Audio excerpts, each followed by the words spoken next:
Hey everyone, and welcome to the Meru Media podcast. Today we are joined by Sham Sharma, but we'll call him that name right now. He has a full name, but he can explain that. I was actually a guest on his podcast and his show, which, by the way, has like 170,000 subscribers or some crazy number like that. A bit less than that. A little bit, maybe 176,000, right? But it's a growing podcast and YouTube provider, a content provider that's been growing over the past year, and he's actually it's pretty a meteoric rise, and it's interesting because Sham actually fills a gap in which I'm surprised, like really no other Indian, especially from India, has even thought to fill. So Sham, before we get into your podcast and your YouTube content, can you give us a little bit of background on like who you are, where you came from, and how you got into all this? Yeah, for sure. First of all, man, thanks for having me on. I'm glad we're finally getting to do this. So I was born in India, in Bihar, and I was raised in Bihar. Then I did a little bit of my schooling, my high school in Delhi, and my college in Delhi at Delhi University. And which house? What's that? Which house were you in? I was in Hindu college. Okay. Yeah, I was in Hindu college in DU. So I was, and that's in a way informed where I am today as well. So I'll tell you why. Because I come from a family that's very, culturally aware. That's very aware of its culture, very aware of its cultural roots, and they celebrate it in my family. So that I was fortunate enough to be brought up in that environment where even in a place like Delhi, where a lot of other people in my school had almost no cultural mooring. Like what they knew about India was just composite culture, and India-Pakistan games get really heated because then that's when the Indianness comes out. But other than that, what is India is basically just composite culture and secularism and all that wonderful stuff. So I was lucky enough to be raised by a couple of people who were acutely aware of what Indians are as a culture. And so when I was in Delhi, I kind of started thinking about these things a little more. And when I was in Delhi University, that's when it really started coming to force. So if anyone knows anything about Delhi University and Hindu College, is that Hindu College is right across the street from another college that was set up by the British called St. Stephen's. Right. And St. Stephen's is kind of the hotbed of the Jhola types, affluent Delhiites who just think that India has done nothing of note. There's nothing good about Indian culture, and all Indian culture and India is oppression and horribleness, and the general talking points. Right. So I used to hang out with people from Stevens, and this is all they would talk about, and I was like, there's more, guys, right? That's not all that India is, surely. I understand you want to stand up for the little guy and all that, and I completely appreciate that, and I'm on board. But that can't be all that India is. Surely you know that. And they're like, no, what else is there? And so I'd get into a couple of arguments every now and then with these people. And that's when I really started to think about, maybe there needs to be a voice from the other side as well that is presenting the other side of India's story too. Sure. And so that was but that kind of kept on going. I just talk about it with my friends and my family, all these issues. And finally, when I came to the United States, when I moved out of India, first of all, I went to New Zealand, and I was in New Zealand. I would hear some crazy opinions about Indians, Indian culture. And I was like, where are you getting your information from? Sure. And then I came to the US, and it was the same thing. Like in India, obviously, there's a lot of misinformation. So I get where it's coming from. And then again, in the United States, it was the same thing. It's just the kind of notions that people had about India, particularly Hindus, was just, some of it was absolutely insane. Sure. So I said, all right, I'm talking to my friends and my family. Maybe if I start talking to a camera, I don't know. Maybe some people will listen, maybe people will not, but it'll help me get my thoughts out, and it'll at least help me feel a little bit less frustrated. Because at least, I'll think, all right, I'm listening to all this misinformation and it's frustrating me, but at least I'm getting my voice out. Yeah, absolutely. So I have a couple questions, man. Yeah. You grew up in Bihar. Where in Bihar exactly? Patna. Patna. Okay, so I mean, you have a lot of viewers and followership in India. I have a few.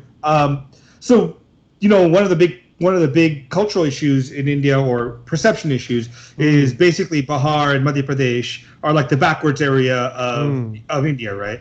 So while you were in India or were living even in Delhi or whatever, did you deal with any of that perception in terms of, and like, I mean, I think that's also important for us to understand. It's like India is not a conglomerate whole. There's so much diversity, and one of the places is Bihar, and Patna is one of the most ancient cities in the world, right? Pataliputra is basically Patna, which is, if you look at the age, it's at least 2,800 years old as a city minimum, right? Like that location. It was the seat of the quote unquote golden age of Indian history. So what kind of negativity or perception did you deal with, and kind of like, did that force you, or not force you, but did that make you think about doing what you're doing now?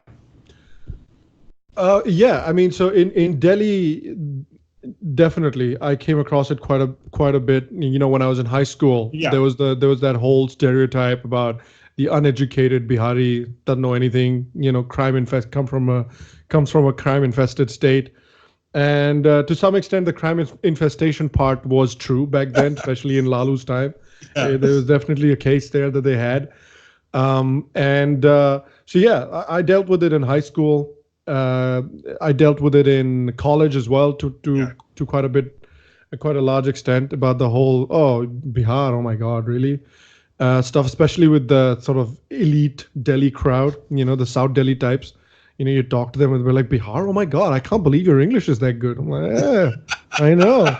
I'm just a bundle of surprise. And I did have to deal with that. And I don't know if it necessarily like informed my opinion on what I'm doing now. Yeah. But it does really go to show you that India isn't a monolith. It's not a monolithic culture where, everybody thinks the same way, everybody behaves the same way, everybody, it's all RSS controls everything, that narrative. That's not what India is at all. There's different people, different cultures. There's a lot of like infighting in a lot of different places as well. So it is very far from being a monolith that it is painted to be. Oh, absolutely. I mean, I remember when I lived in Delhi, I lived there probably 2000, 2001. I was there for undergrad. I did 1 year at Delhi University at the arts faculty. So right. Yeah, I did like Sanskrit and Hindi and a couple other subjects there. Wow. I remember because that for a South Indian, apparently I'm pretty tall and I don't look South Indian. So like everyone thinks I was Punjabi, because I'm also a broader guy. So everyone would be like, oh, they'll start talking to me in Punjabi, and I'd be like, okay, I don't know Punjabi. I'm Tamilian. They'd be like, Madrasi? And they're like, but you're so tall and you're not dark. And I'm like, first of all, that's like absurd. Have you been to the South? It's just like Hema Malini is from the South, man. Yeah, Hema Malini, Vaijayanti Mala. I mean, there's like a host of people, right? But it's not just that. It's just this idea that even within India, a lot of people, just like within the States, right, in the U.S., people a lot of times have not left their state, right? They've never traveled down to anywhere else or across anywhere else. A few people have, and I think that's getting more and more easy, especially now that flying is relatively cheap compared to what it was like 20 years ago, right? So much more people are flying. We're seeing actually India become more people integrated, like from different regions. And maybe we'll talk about this later. I think this is one of the reasons why there's a larger push now to have a national language, right? Because with the more integration, there might need to be that. But back in this is like 20 years ago, right? So people think I was Madrasi, and they have all these comments. And to be honest, like my Hindi wasn't as good back then, so I would use the Madrasiness to get away with it. Yeah. But over time, it got better, and then I didn't. So another question for you is. So you went to high school in Delhi. Did you go to one of those elite prep schools? I was in Delhi public school. So my parents were smart in the sense that they had only the one child, so they could afford to send him to a nicer school. That's what I always say. Or you can deal with more than one child. Yeah, exactly. You have 4 kids, you got to worry about 4 people. You have 1 kid, you just got to worry about the one. So actually, my colleague who does Meru with me, he went to Dune school. He loves to. Oh wow! All right, Yeah. so you went to the fancy one, really fancy one. Fancy one, I know. Yeah. But he's Oh my anti-Dune gosh. himself, even Oh, though really? he likes to use the power of the Dune. Yeah, that's what you do. You use the power of the dune. You don't have to associate yourself with it, but you got to use the power of the dune. Yeah, I mean, for people that don't know, Dune School is actually one of the most premier boarding schools in India. I think there's like there's like 10 or 12 of them that are super like high level education. They could compete with any boarding school like in the US or UK or whatever. Like the Mahindras and the Birlas and all the top politicians' kids, they go there. Yeah, like exactly all of them, and they all get in like Harvard. A lot of them through through patronage and like legacy admissions, admittanship. So that you dealt with that in Delhi, the background that you had in Pune. I mean, not Pune, but Patna. So how does your when you talk about your family was cultured and brought up in that way, what do you mean by that exactly? Was it like, were you taught the text, or were you like taught traditions? I mean, what made you different culturally than other Indians, would you think? Right. It was funny. It was funny because my dad, when he was growing up, was a very committed communist. So when he was in college, so Bihar, for a lot of people that don't know, a lot of people, when you talk about communism, they associate it with Bengal or Kerala. Yeah. But Bihar back in the 80s was a real hotbed of communism, like a real hotbed, yeah. And my dad grew up in an area that was, like communist central in a way. And so he grew up in college, like his first year of college, he was a very committed communist.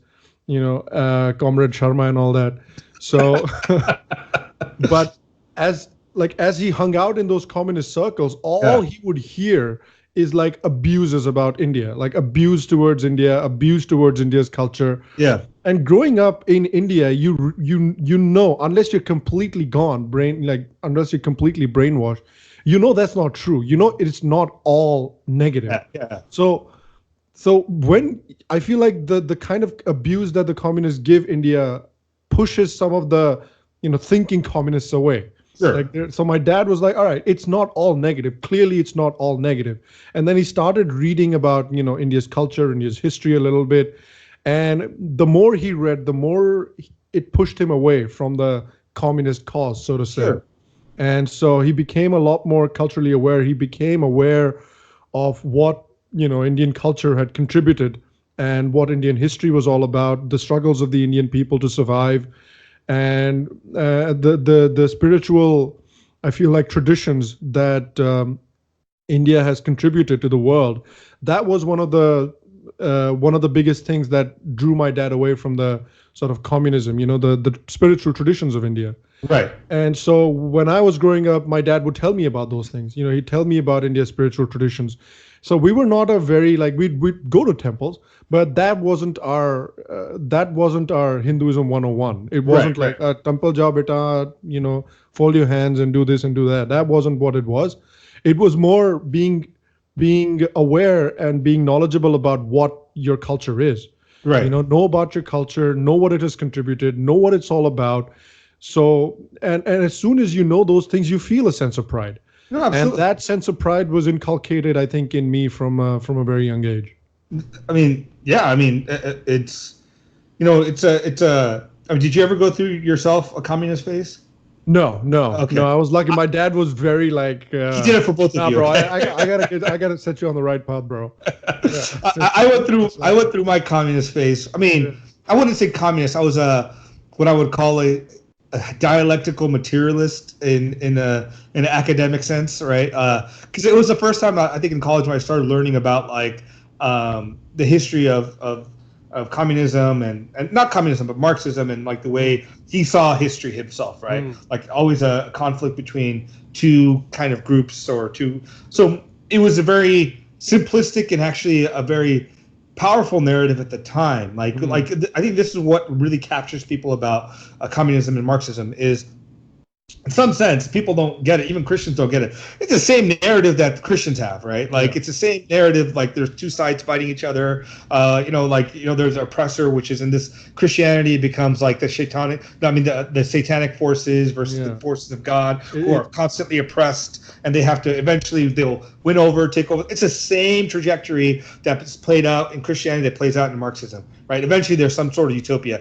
And I just wanted to point out a funny thing that you said. It's not funny, but it's an interesting observation. Is, I asked, were you guys religious or anything? And your response is, no, we didn't go to the temple, right? We couch it again in terms of we didn't go to church in a very similar. Yeah. But it's not your issue. We all do it when we use the word religion, right? We couch it in such a Christian or Islamic sense. Right? We didn't go to masjid or we didn't go to church. Yeah. And many people should recognize, for Hindus, the temple isn't the center of our lives, right?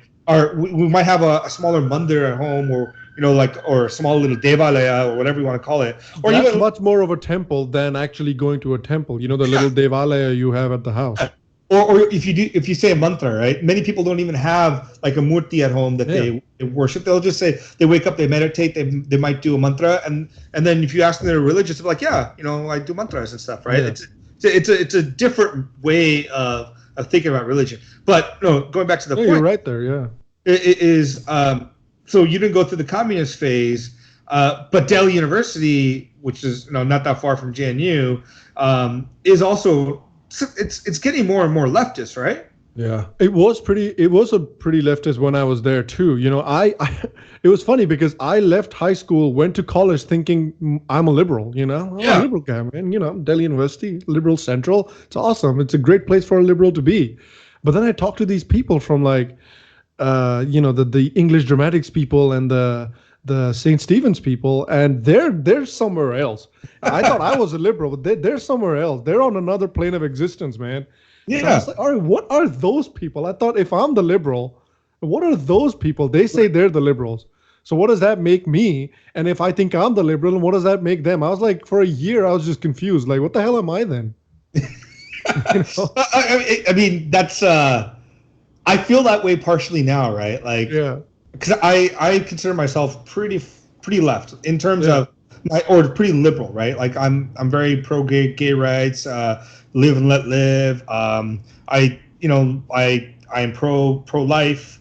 I mean pro choice in my political views, but personally I'm pro life, right? Like in the sense, like I do think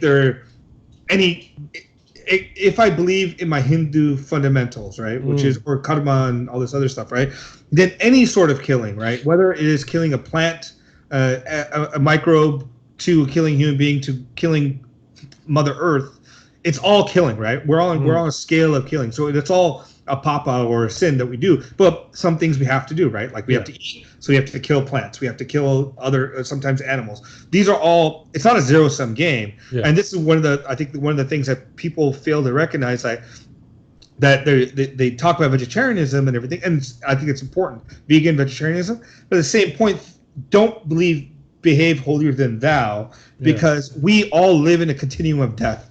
Yeah. I mean, this is actually the funny thing. That's like something that Arjuna tells Yudhishthira in the Mahabharata. Like, even if you choose not to do harm and live without killing, to live requires death, right? You're killing millions of innocent beings or creatures, microbes all the time. Yeah, and like people need to die for humanity to continue. Like if nobody ever died, then we would just overpopulate the planet and kill it. Right. You know what I mean? Yeah. It's exactly. I mean, so I think one of the things is when I was asking about the going left on the side is what we now consider to be liberal or more open, inclusive, critical thinking has now, for some reason, become rightish. Yeah. Like if you have a viewpoint that doesn't fit a narrative that people are trying to tell you, you're rightish. So like exactly what you're saying is, like, I've met you, you're a liberal guy too. You have similar values that I do, like free speech and open societies and things of that nature. That's the weird part, right? Like the free speech thing has now become a right-wing issue, which it was the opposite of that. Like with Berkeley and all that. Berkeley was the birthplace of the free speech movement, and that's as left as you can get. Yeah, and now you had the issue with, even though I don't like the guy, the few years ago, Milo Yiannopoulos, who got like, I mean, yeah, he's an idiot. I mean, he's not an idiot, but he's a provocateur. He just says stupid crap to get a rise out of people. And let him speak.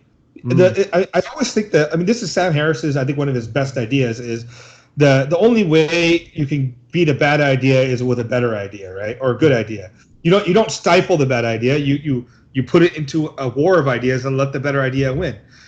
Now, that being said, I think we have to recognize that it's not a purely rational enterprise, right? Where it's also very emotive. People might not buy into rational arguments; they buy into like a lot more emotional positions, which is why sometimes these narratives are hard to break, or these like stories or traditions are hard to break too. Yeah, it is crazy because I think the liberal movement on the for the most part comes from a very good place. Their heart's in the right place 100%, which is why we all identify with those values. You identify with those values. I identify with those values. So they obviously come from the right place. But I feel like they've just leaned into their worst instincts over the last few years. Right. Where in trying to stand up for the little guy, anything that they deem, it doesn't even have to be against something that you're saying against the little guy, but anything that you basically now deem to be against the little guy is now not allowed, A. And B, anything that the quote unquote little guy might do wrong is now not even acknowledged because the little guy can do no wrong. Now that's the place where we are now. So if you're like, and the best way that we're noticing that now is the weird relationship that the left and the Islamists have. Like this weird, uncomfortable relationship that they have, where the left and the Islamists are now these uncomfortable, weird bedfellows. So the left does not criticize anything that the Islamists do. Where you have women's rights being taken away in Islamic societies, the left is silent more or less on that. Whereas, women's rights in Christian societies matter. In Western societies, 100% matter. And I'm very happy that people are speaking up for it. But objectively, the status of women and the state of women in Islamic countries is much worse right now, at this moment in time. And I think that's true more of probably Middle Eastern Islamic nations and like Southeast Asian Islamic nations like Malaysia and Indonesia and stuff like that. I think they're much closer to equality between the men and women. Again, I don't know the society fully. I just know from what I've read and the times I've been there, it seems a much more equal society, at least in the urban centers, right? What I gather, because they're a little more cosmopolitan. Kuala Lumpur is much more cosmopolitan, and even in I went to Bali. Actually, the only place in Indonesia I've been to is Bali. So that should not count, to be honest, right? Yeah, Bali is not the same. Bali's like half Australian half the year. So that's right. That's right. So I mean, one of the things that does strike me is people on the left, and by this I mean the Democrats and in U.S. politics wise, and even India, maybe Congress, and who proclaim we're feminists, we believe in pro-choice, and women should be equal, and like you said, they turn a blind eye because part of the issue is that as white.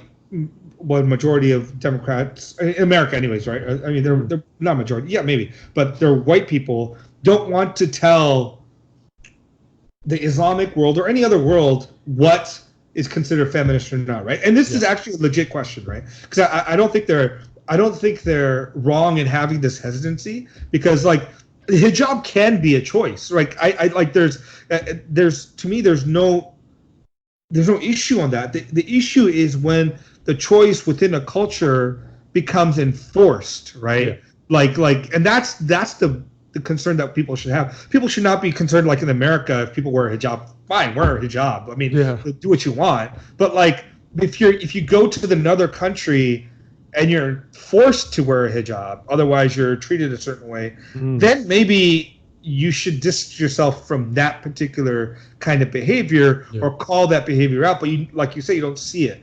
In America, it's easy to talk about these things in abstraction because you can. You have the freedom of space of not having to be worried about being stoned to death or beaten to death or told or ostracized by your family completely, like you would if you were in any of these countries that force you to do this. Yeah. And even India is the same way, right? India, you could talk about hijab being a very like a choice thing, because it is. Pakistan, maybe not. I don't know. I mean, even in India, in certain communities, there is a level of coercion among certain communities. But again, there are also women that choose to wear it on their own free will. Sure. But I think where we run into a problem is where we recognize the women and we obviously celebrate the women that choose to wear it on their own free will. But then we completely ignore the women and we sideline the women who have had terrible experiences of the hijab being thrust upon them. Right, and by the way, it's just not the hijab; it's the niqab too, right? The full cover, which is even worse, right? It's people call it the ninja outfit, the mailbox. They have all these names for it, right? I mean, I get it, and part of it is derogatory, but part of it, you're also like, look, guys. I mean, let's think about it just rationally at a human level, right? How is it any way remotely even considered even feminist to force someone to wear this when they walk out so that men don't feel enticed, right? Yeah.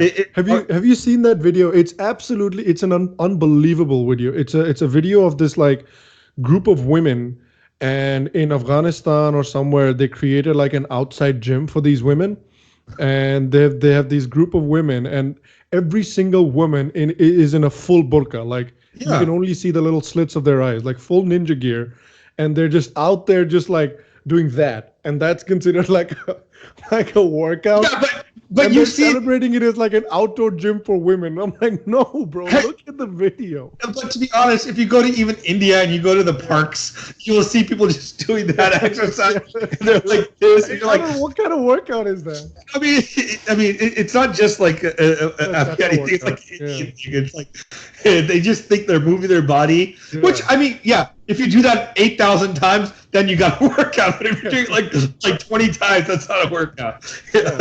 No, but I mean, look, it's not just in Islamic society we have these things. Even in Indian society, in some sense, right? Like Hindu society, especially modern Hindu society, have things like where you have purdah too, right? Certain communities, women are not allowed outside the house or allowed to. Oh, go ahead. No, you. Sorry. I was just I was doing something else, but I was just gonna say that. It's a weird thing because I was just talking to my fiance about it, and it's like this weird thing where in a lot of temples, when men go into the temple, the men don't cover their heads, but when women go into the temple, they're expected to cover their heads, and they do, and it's one of those practices which it's not hurting anyone, it's not hurting the women in any way, but it's a little weird. You know what I mean? Yeah, and I don't know. You don't have to cover your heads, but you're expected to. It's actually funny because I think in the north they do that, right? The south, that's right. No, in the south, the women still cover their heads sometimes, right? Oh, okay. But men have to generally go shirtless. Oh. Like I was many times, like when I was, I think like 10 years ago or something, when I went to India and I went to a temple, I had a shirt on, and they're like, no, you can't come in unless you take the shirt off. Like for example, like Guruvayur temple. Like I had to take my shirt off and then wear a dhoti, right? They make you wear a dhoti to go in, which is, look, it's a temple. However, they within reason, I get, right? Like the women there will have to actually. I didn't see them cover their heads. I guess in that sense, maybe that's more of a North Indian thing then. Well, it could be a North Indian thing, but it also be very temple specific. I feel like so many of these temples are so. Because of this non-centralized nature, and there's not a book telling them how to like be in a temple or what. They each have different rules and regulations. But within Indian society, we do have our own issues of I guess misogyny, and Yeah, like I'll give you an example. Like in rural areas, if you go to very, very rural areas in India, I mean, it's probably not the case in like a lot of places, but I'll just tell you from what I know of experience, like in Bihar in certain areas, and again, in cities is not really a thing, but in rural areas, certain areas, like if you have an older member of the family or one of your like father-in-law or mother-in-law comes into the room, you just like cover your head as a woman, which again, the man doesn't have to really do that. Woman doesn't really have to do that as well. But it's just like a weird little custom that they just do that. Like automatically they just do that, which it's fine. It's fine. It's not hurting anyone. It's fine. Just a little weird. You know? No, I mean, no, it is, and it's like it's you know, from my experience, from my family, like it oddly, I think even after my grandfather died on my dad's side, my family was like super matriarchal. Like everyone running the family has been like women. Even just like even after my grandmother died, my dad and his brothers and everyone else in the family would look to one of their sisters to take the lead, be the global cohesive unit and the leader of the family. And even today, in some regard, we still have that kind of breakdown. Like, you know, it's kind of difficult to talk about feminism or anti-feminism within Indian society because, especially Hindu society, because it is really strange in certain regard, right? Like for example, like we place certain links to motherhood or women that are above like men. Like for example, first things we say is Satyam Mata, right? And then Pita Jnanam, right? The first is the highest is supposed to be your mother. And then it's your father, right? Or it's like a Mata, Pita, Guru, Devam. First goes mother, then father, then Guru, then God, right? That's like the order of importance is actually how it's supposed to. We're given the and in like a lot of Western countries, you have a concept of the fatherland. You have, you know, but in India, it's definitively Bharat Mata. Well, it's funny because I think it is definitely Bharat Mata for the way we think about it colloquially. And I think like in Golwalkar and Savarkar, they both write about the idea of Pitrabhumi and Matrabhumi, and India as a place for both. You know, they play into that because they bought into a lot of the nationalistic sentiments of Europe and brought in the idea of the fatherland with the merger with the motherland of India, right? So India, I think, is in this way is such a. It depends again on the region you go to, like parts of the south, like for example, like in Kerala culture, in some communities, I think Nambudris and a few other ones, even Nayars maybe, they pass property down on the matrilineal line, right? Like property does not come through your normal way, which is normal everywhere else in India for the most part, would be through your father's side. Your father's determines where it goes, but in Kerala and parts, these communities do all via mother's side. And I think it's like you'll see pockets of that across the country, but it's difficult to talk about feminism because the concepts of way we view feminists in the West and the East are different. How do you think they're different? Well, I mean, one of the things I'll say is different is what is the role of a woman in a family unit, right? Like for example, like in Hindu tradition, it tends to be she is considered the master of everything in the house, right? Like meaning finances. Like the outer level is where the husband will go out and take care of whether it be like as a merchant or a warrior or as a farmer, whatever. He'd be out there. That's where his domain was, outside the house. Inside the house, in the text even say that whatever the woman says goes, right? Money and this and that, right? Because the idea was like this is the business that she's running or the household she runs. His job is to make sure there's enough to provide, and her job is to manage it, right? It was also the concept of like things like, you know, again, the concept of feminism within Indian society is we're the only group of people left on the planet with mother goddesses, and not even mother goddesses, virgin goddesses, you know, like and even the idea of divine feminine and not pushing it away as being something bad and terrible, like, but it's something to be worshipped, to engage with, right? Like in very much in the Christian sense, like if you look at Catholicism, right, the only one that really Mary has any sort of role, which might be the divine feminine, is Mary becomes the intercedent between you and God. Yeah. So in that sense, sometimes we have that role within Hinduism between, like, if, like, for example, in Sri Vaishnavism, because Vishnu is seen, or Vishnu is being seen as being difficult to, is durlabha, which is difficult to obtain or grasp or whatever, right? So Lakshmi becomes the one that intercedes on your behalf within a certain school of Sri Vaishnavism. Other schools are co-equal, like whatever Vishnu can do, Lakshmi can do equally. So you might not even have to worship Vishnu; you can just worship Lakshmi. Yeah. And this goes across, like, even with Shiva and Shakti and all that. That brings us to another little interesting part about India as well, right? Because with India, you always get this question, and now we're kind of noticing it with the Sabrimala issue as well, and with how the courts are treating Hindu culture. That what is an essential practice to a Hindu? Like, what is the what, like for a Christian, what are your, like, you can ask them what are your core beliefs, and a Christian will tell you it's here in this book right here. I can tell you what it is. You ask a Muslim, he'll be like, oh, right here in this little book right here, I'll tell you what it is.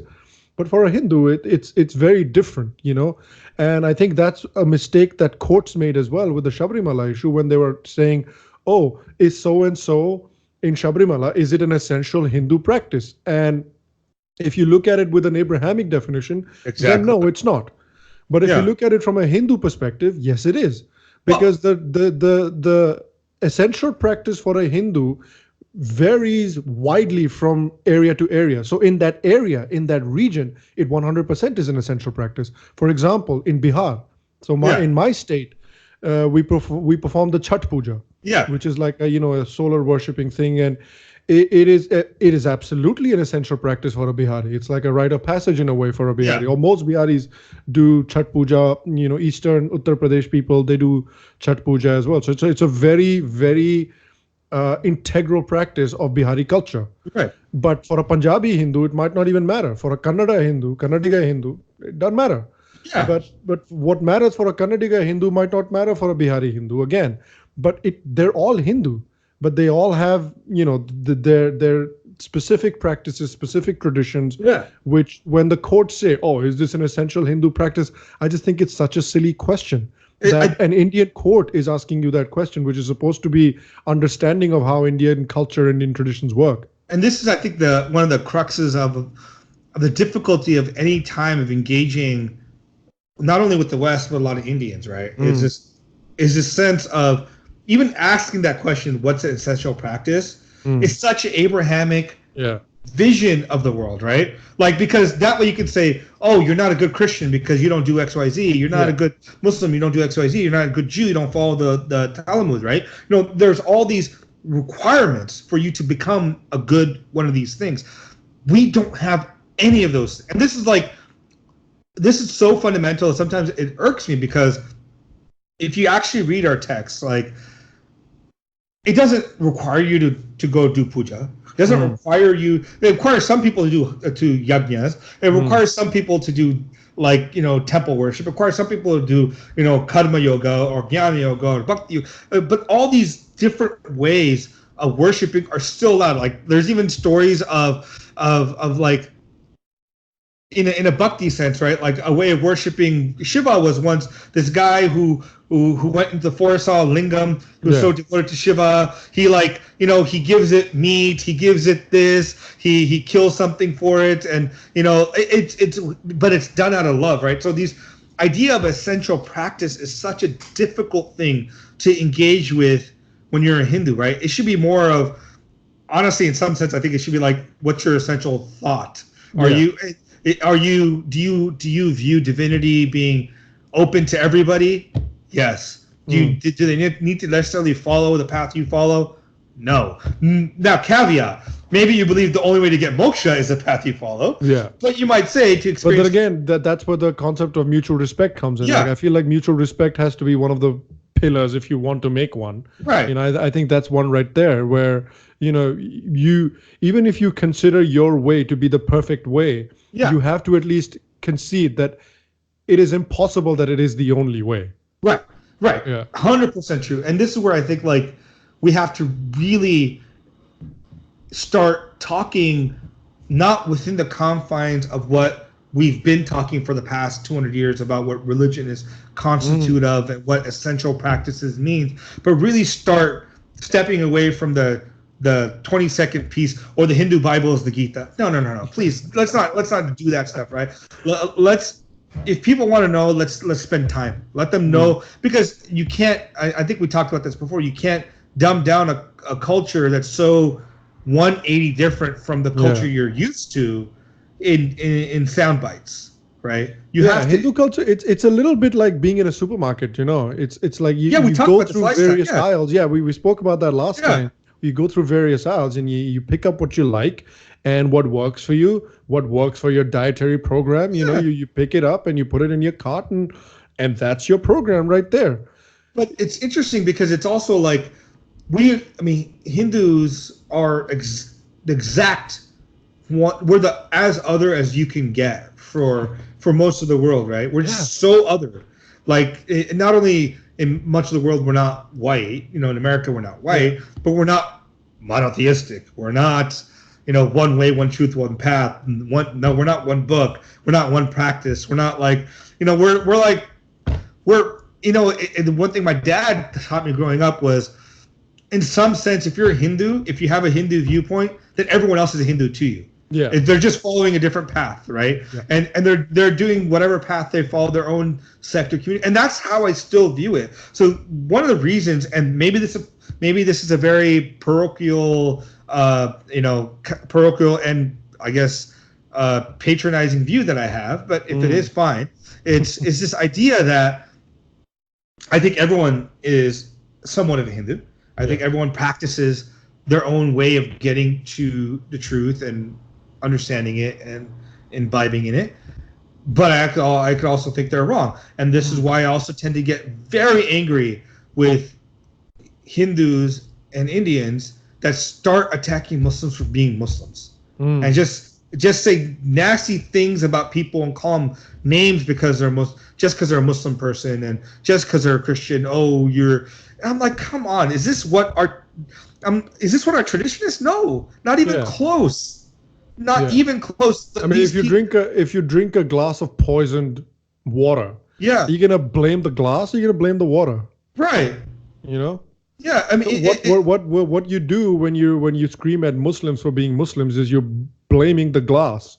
Like, how dare you, glass? No, you blame the water because it's the water that's poisoned. Yeah, you can have disagreements about ideas they have and engage with it. And yes, at some of these things, you'll have fanatical Muslims. You'll have fanatical. I mean, when I say fanatical Muslims, I don't mean they're human beings that happen to be fanatical and they happen to be Islamic. I'm saying these are human beings that one of the reasons that they're a fanatic is because they buy into a fanaticized version of what they think the religion teaches them, right? Right. And this is where I'll make a demarcation between fanatical Hindus. Fanatical Hindus are Hindus who behave like every other human being in a tribal mentality, but has nothing to do with textual basis for behaving that way. Yeah. Like there's nothing in our text that says, go kill a human being that killed a cow. Yeah. It doesn't say that at all. It doesn't say, go kill a mlecha. Mlecha is on the, for people that know, mlecha is a term that's not Arya. An Arya is most of India who follow a Vedic Hindu kind of culture, lifestyle, whatever you want to call it, right? It has nothing to do with race or any of that crap. But it never says for us to go out and do anything to anybody else because we have something there that's better. Karma. We don't deal with it. Karma will take care of it, right? I mean, this is my little rant about why I get upset about people, first of all, attacking Muslims and Christians just for being who they are. That is nothing short of hate. And I can't support any Hindu that does that, let alone any human being. And secondly is, let's understand that at some point, Hindus do engage in same fanatical behavior, but it's not religious based in some sense. It's much more of a tribal mentality. and many of these people don't have a sense of their own religion or their own. I don't mean the term religion, but their own texts or their traditions. Yeah, Sorry. no, yeah, you're right, because it's not something that's ingrained in us that in any Hindu kid, that if somebody doesn't think the way you do, they're gonna go to hell. Yeah. If you want to save your friend, I don't know, Sunil over there, you have to make sure he becomes a Shaivite. If he will not become a Shaivite, Sunil's gonna go to hell. Yeah. So you're like, every time you meet Sunil, so with a lot of people, like when I moved to New Zealand, this is something that I noticed, is that I would, one of my coworkers was like a very, very devout Christian. Yeah. And every chance he'd get, he'd like hand me a little Bible and he'd be like, hey, man, you ain't trying reading that. I'm like, I really don't need to. I don't tell you to read my shit, So why you can tell me to read your shit? Sure, I'll take it. I'm not going to read. I'm telling you already. I'll take it because I don't want to be. It's interesting, but yeah. but I'll read it in my own time because I want to know what's in there, not because or whatever the hell you're saying. But he would always meet me, and he would always had this worried look on his face because I think I was the only Hindu that he knew. Really? And, yeah. In New Zealand, there's not a ton of them. Okay. Yeah, and so I feel like I was the only Hindu that he knew, and every time he'd meet me, he had this worried look on his face. And I asked him, like, a lot of people, I feel like when they see heathens, they get angry, not dirty heathen and all that. You always look worried. Why? Because he's like, because I'm afraid you're gonna go to hell. And I'm like, all right, okay. So he's trying to save me so that I don't go to hell. That's and a lot of people think, I know it's good intention, but it's absurdly silly. It's amazingly silly. It's totally silly from our perspective. Yeah. It's for his perspective based on his. Yeah, he sees that as being the only way. Yeah, and that's exactly what it is. And this is, but that's, I just been conditioned to essentially believe that what he believes is the only way to get into this club. Right. And if Sham doesn't, believe what I believe, Sham's not going to get into that club, which again, good intentions, but it's backed by a very silly philosophy.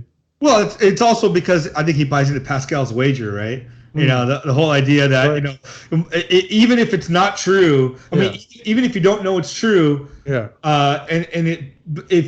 you know if it's not true, if you don't believe it, but it is true, then you're going to go to hell. Yeah. So why not behave in a way that makes you not go to hell? Yeah. Just assume that it is true. Yeah, exactly. And that's the mentality. And the thing is, and again, coming from a culture where there's a very strong focus on self-exploration and introspection, that sticks out. That kind of philosophy sticks out like a sore thumb because there's a ton of assumption involved. Right. Like one of the things I always say is, I don't think I want to hang out with a conception of God or God that's just going to throw me in hell because I don't believe in him. Yeah. That's an ass. That's a guy I want to like. I'm not a nice guy. It's not a nice person. Yeah. Like, you set up the rules and you set me up to fail in that rule. Yeah. Like, it's like, it makes no sense. Like Bill Burr used to say, right? Like Bill Burr's a comedian. He used to say, all right, so you created me all flawed. Like you put all these nasty things inside me where I'm completely flawed. Then you create booze. Then you create hookers. And you expect me to just be a perfectly nice guy. You set me up to fail, bro. Yeah, and theologically, you have to also think about the fact that he knew it when he did it. Like God knew it. Like the moment that concept, he knew exactly when he created you what was going to happen to you. Yeah. So, like, he created you to go to hell or heaven, which is why the Calvinists tend to be the ones that say, hey, some of us are predestined for heaven and some of us aren't, right? Yeah. So I can at least respect them of all people. I'm like, hey man, you think I'm going to hell? All right, at least you know. At least you're so set on it. I mean, that's where like the Protestant work ethic comes in, because like you work hard, and if you made it, then you know that you were chosen by God, well before time. No, but it is interesting because like this is why you see so many people on campuses, right? With Campus Crusade for Christ and like Jews for Jesus, and they're coming out there, they're giving you the Bible, want to save your soul, and then they'll make claims like the only person to ever claim that he was God and and showed it was Jesus. And they're like, actually, like if you look at our text, Krishna did it, Durga did it. Now God, and they show you. But did they come back from the dead? No, because they didn't have to die. I mean, is that the only way you can prove that you're God, if you come back from the dead and you moonwalk on water? Well, it's also because he's like came back to redeem our sins. The fall of Adam and Eve from the Garden of Eden.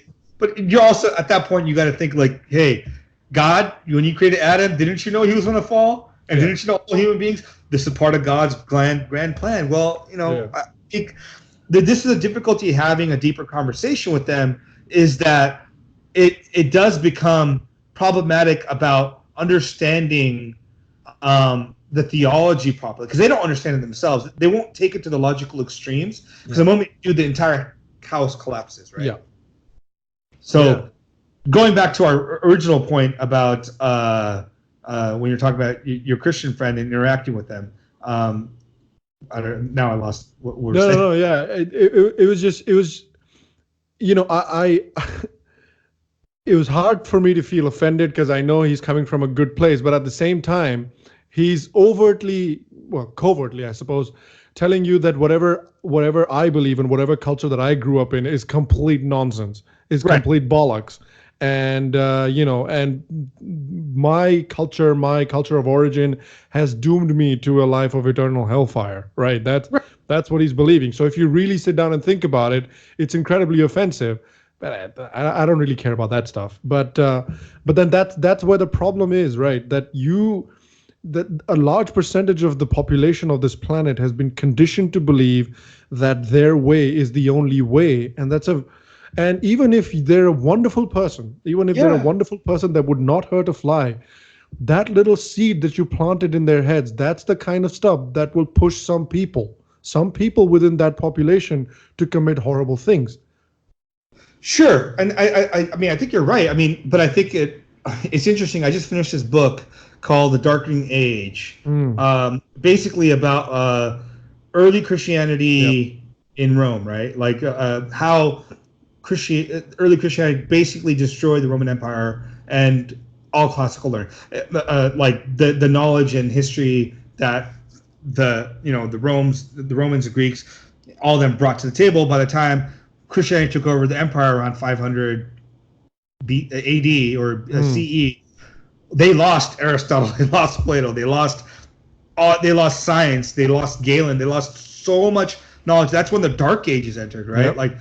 And they just was like this total breakdown of, they didn't have philosophy, they didn't have science, they didn't have medicine, they didn't really have much until, honestly, and this thing is important, and people do say the Islamic Golden Age did happen, in which that information came back through, because at the same time the pre-Islamic scribes were writing down or kept the copies of all this stuff, right? And then wrote it down and passed through the Islamic world.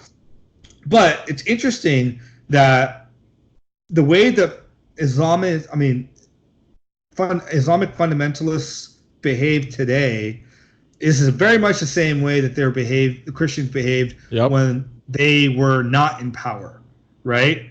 And they would or when they were consolidating power. Yeah, well, exactly. They would tear down temples of old gods, kill people that didn't worship their God, their one true God, destroyed everything. To be fair, Romans did kill Christians, but they didn't kill them because they worshiped a god, but because the Christians did not want to partake in anything Roman, right? So there became like this element of instability within the empire.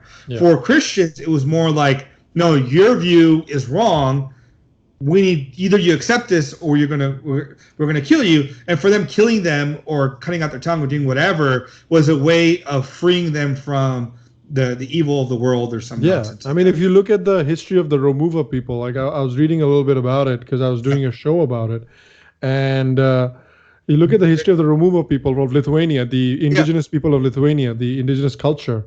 And you see the story of how they were essentially they were the last indigenous culture to hold out against the Holy Roman Army, and they were the last culture to fall, essentially the last indigenous culture. And they were converted by the sword, pretty much. Right. Yeah. I mean, isn't that happening with the Yazidis? Yeah, in, the Yazidis. Yazidis in Iraq. And I mean, look, I mean, there are legitimate concerns and arguments and discussions we should be having about what it means to have a monotheistic, monolithic vision of the world, right? And in some ways, and the way we think about the world even today from a secular perspective is entirely derived from that, right? Like we still think there's some ideal world that we can lead to based upon what we can do as a society, which I don't think in any sense we have a sense of an ideal world that is we're progressing towards or ending, because we're cyclical. We'll have moments of great progress and great civilization, and then we'll have a downfall again, and we'll go through these cycles, right? For in the modern thing, we're trying to get somewhere. We're trying to create something perfect, not recognizing that on the path getting there, there are always going to be consequences that's going to lead inevitably to a breakdown, right? Like one of the problems with having too much liberalism is instability. You have a lack of social cohesion, right? And we have to accept that. Like there has to be this balance between a certain level of conservative behavior or trend in society and a certain level of liberalism. Having too much of one of the too much conservatism creates like an Islamic or fundamentalist Christian society, right? Creating too much liberalism creates almost an anarchist society.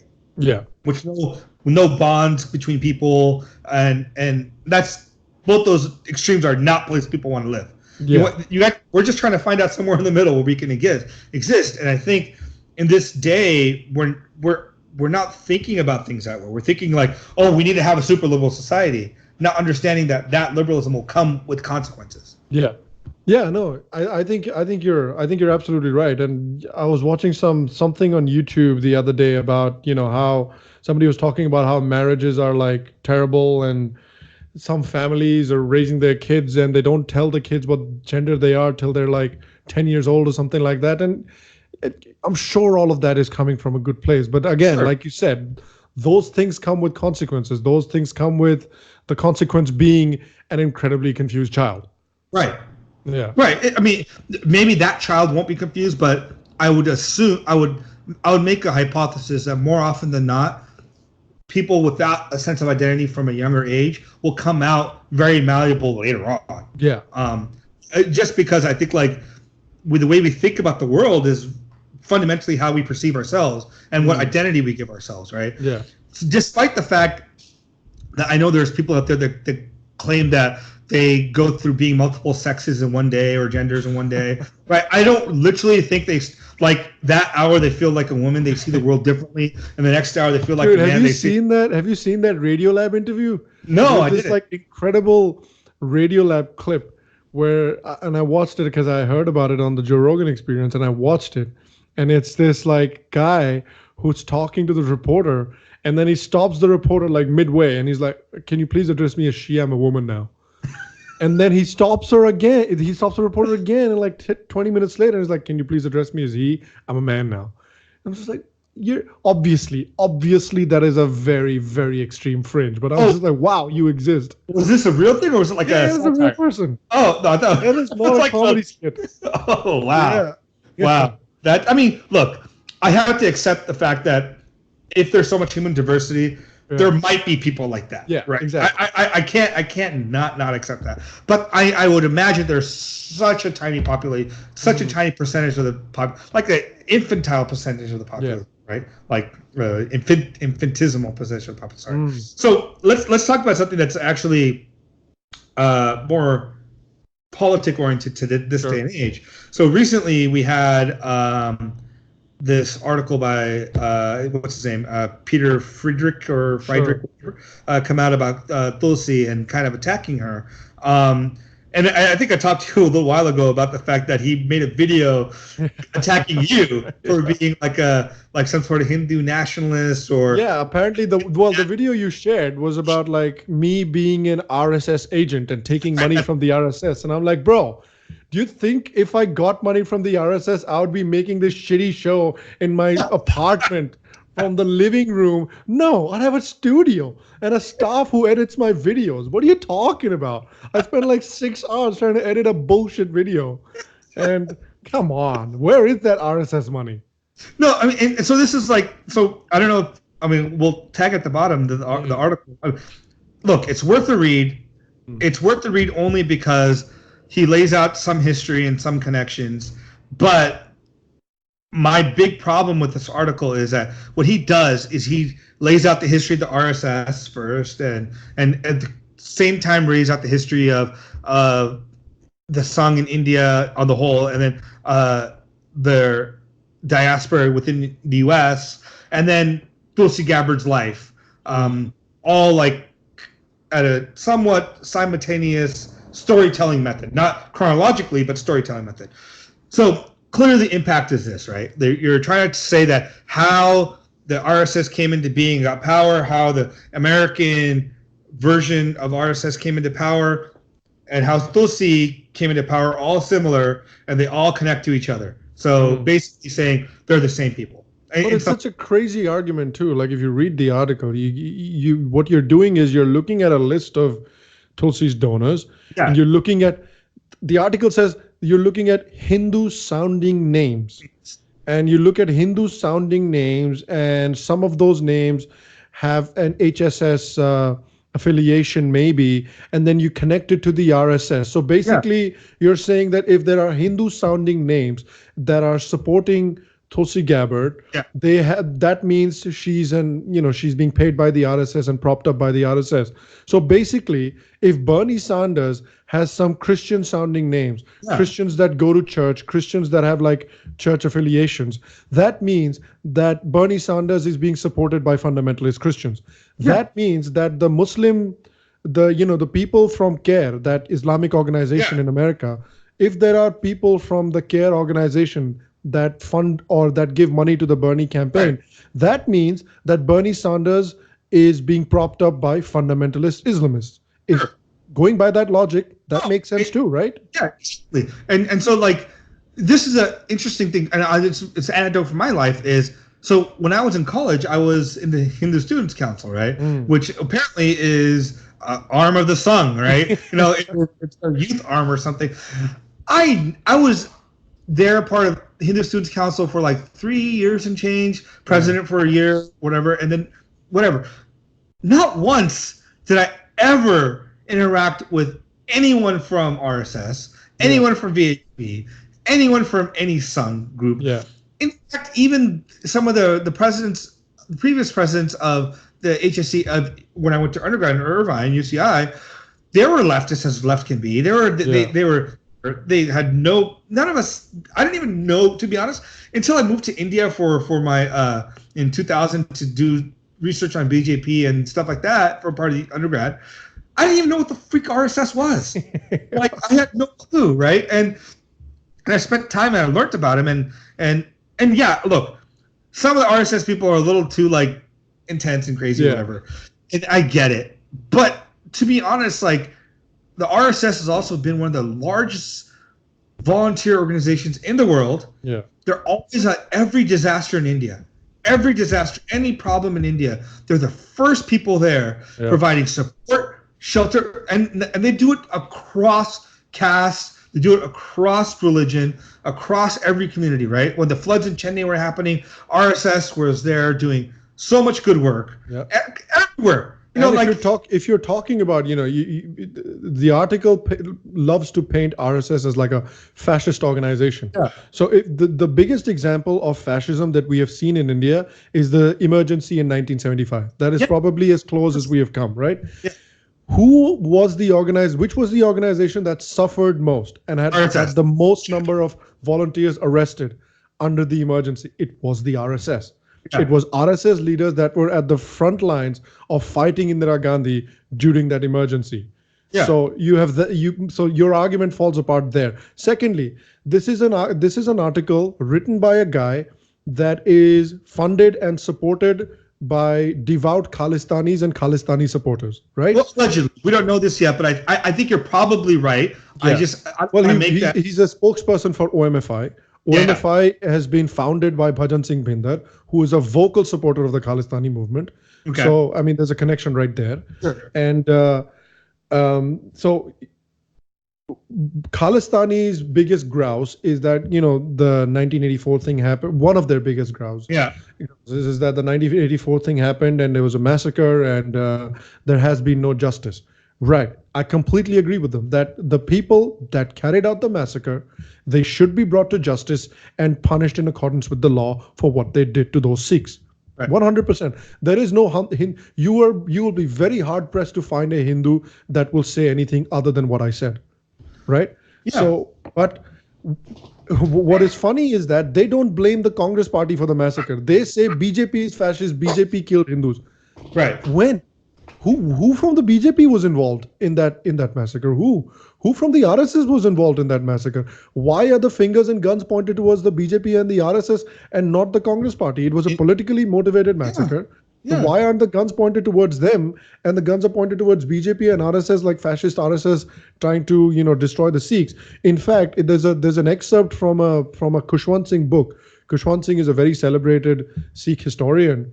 And he wrote, I think in History of the Sikhs, Volume 1, he writes that it was members of the BJP and the RSS that were instrumental in protecting Sikhs in areas of Delhi during the riots. So what is the gripe against the RSS is what I don't understand. Well, I think one of the issues with a lot of the Khalistani movements is that, first of all, they're fundamentally against Hindus. Yeah. And I think is because they think their Sikhism is a kind of a breaking off of Hinduism. So in their head, it's like they don't want that connection, and they think like the entire India or Hinduism is just the caste system. That's what I've been seeing to get, right? No, you're right. You're absolutely right. Like what we see here, what we see with these Sikhs, they're very Abrahamized. These Sikhs are very, very Abrahamized. And I say Abrahamized consciously because the way they act with Sikhs that do not agree with them is what gives them away. Right. So if you look at like Nirankari Sikhs, they treat Nirankari Sikhs like they're they call them apostates. Well, they call them kafir. Where does the freaking concept of apostasy arise in Sikhism? Where does that come from? Nowhere.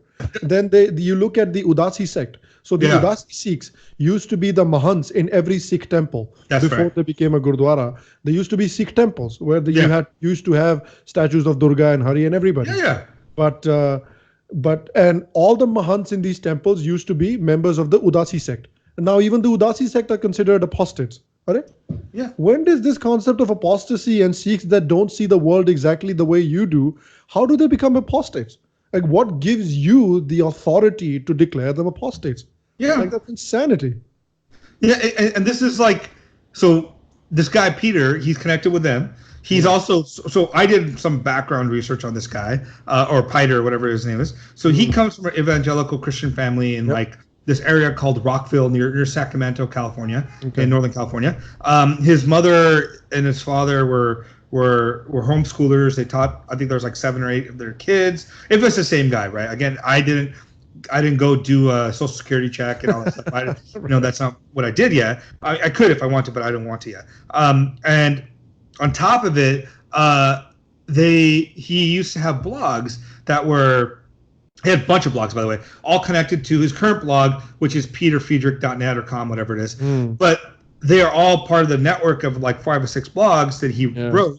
One of them was called Dus X or Dus Ego, Do Ego, where it was anti-homosexuality, anti-LGBT, because he was an evangelical at the time. And maybe he changed his views. I don't know. I haven't read anything bad about it. He was a supporter of Roy Moore, that guy in Alabama. Kitty Fiddler. Well, alleged, right? Alleged Kitty Fiddler, Roy Moore. I don't know if you ever saw that the show Who is America with Sacha Baron Cohen. Oh, that's right, yeah. Where he had like the device from Israel that's supposed to help you find a pedophile. He does it to himself. It's nothing. He does it to Roy Moore. It starts going off. So that same guy, Judge Roy Moore, he supported, and he's there's you could find inklings of what he's written throughout the internet. He's deleted most of it, right? I think he disappeared for about like 8-9 years. Then he suddenly reinvents himself as a South Asian activist and specialist. Analyst, right? Yeah. And he runs a website called the Sing of Judah. I mean, are you being any more like obtuse in how you want to explain Christianity? Like a sing is, he spells it sing, like the like a jot, you know, sing, right? You know, of Judah. You're basically the Lion of Judah. The same thing as what Christ calls himself, the Lion of Judah, right? Yeah. You are basically appropriating Sikhism with Christianity, and I have an inkling, again, not proven. So hey, Peter, if you watch this or followers ever watch this, you can't libel me. I'm a lawyer, son. So I'm thinking allegedly here again. That's why you're really good with the disclaimers. That's why. I'm not good with that shit.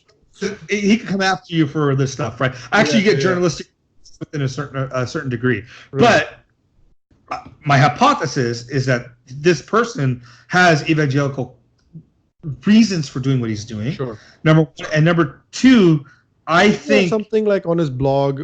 Again, this is not something he may have deleted this, but didn't he have something about creating like a Christian theocracy?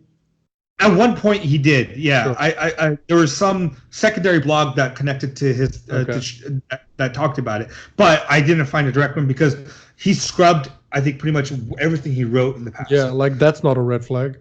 So my thought is he one of his, I think his goals, and again I could be wrong, is that he wants to bring down or take down Hinduism as much as possible and convert people to Christianity down there. Yeah. So, so I actually responded to his Twitter yesterday. I didn't call him a name. You can look it up. My Twitter is at Ragman36, RAGHMAN 36. Look it up. I tweeted on his profile saying, "Look, it seems like your article on Tulsi is just guilt by association or guilt by demonization, demonization by association. You claim that she was anti-LGBTQ. Apparently, I'm saying if you're the same Peter that did this, weren't you all this guy that wrote on this blog? I said the blog name, and aren't you also homeschooled like you claim she was? Yeah. And then I also said you talk about her funding. Where's your funding? Who's your funding? Yeah. Disclose your funding." And then instantly I wrote that stuff. He blocks me, right? It's not. Look, if I was mean, if I was rude, I called them a lame name. Do whatever you want with your Twitter account. Sure. But I think it's suspect when someone asks legit questions of you, and you don't respond in a legit way, and you just block someone, right? Yep. A legit question, like if someone asked me, for example, like, "Oh, you're Hindutva, then are you funded by Hindutva? Where's your money come from?" I would be like, "I have a full-time job, man. Yeah. I make my money. I do this on the side. I'm not a Hindu. I will talk about it, right? Exactly. I have nothing to hide, right? Like, this is not the court of law, so this is not about you like indicting yourself on self-incrimination. This is literally just saying, hey, tell me honestly, what are your biases? Just like when people write like papers, like academic papers, journalists, you kind of list, I am a fellow at the MacArthur Foundation, a conservative think tank. Where are you a fellow at? Who provides your... What are your credentials that makes you an analyst? Like if you have no credentials but you're an analyst, well then my grandma's a South Asia analyst too. Every Indian is a South Asian analyst. Yeah. Then I'm a European analyst because I went to Europe. Right? Oh, I mean, come on. It's just like, give me exactly you said. What's your background? What's your history? What do you know about these things? Like outside of having a few interviews with random people and be like, oh my God, this is terrible. Yeah. Like ill. I just don't. Like at a point, I don't even consider him to be the real problem because for me, he's the equivalent of a troll. That's what he is. The real problem for me is the people that give a troll like that legitimacy, like a Ro Khanna, for example. So that's the real culprit in my eye. That guy is going to do what he does because he's a troll. That's his job to do horrible things. Ro Khanna's job is not that. Ro Khanna has been given a lot of trust by the Indian American community, a lot of money by the Indian American community in terms of like campaign funding and all of that. And he turns around and stabs them in the back by sharing an article like that, sharing an article by Khalistani supporters, sharing an article of a person who is supported by people who support terrorists who murdered innocent Sikhs and Hindus and family members of security forces.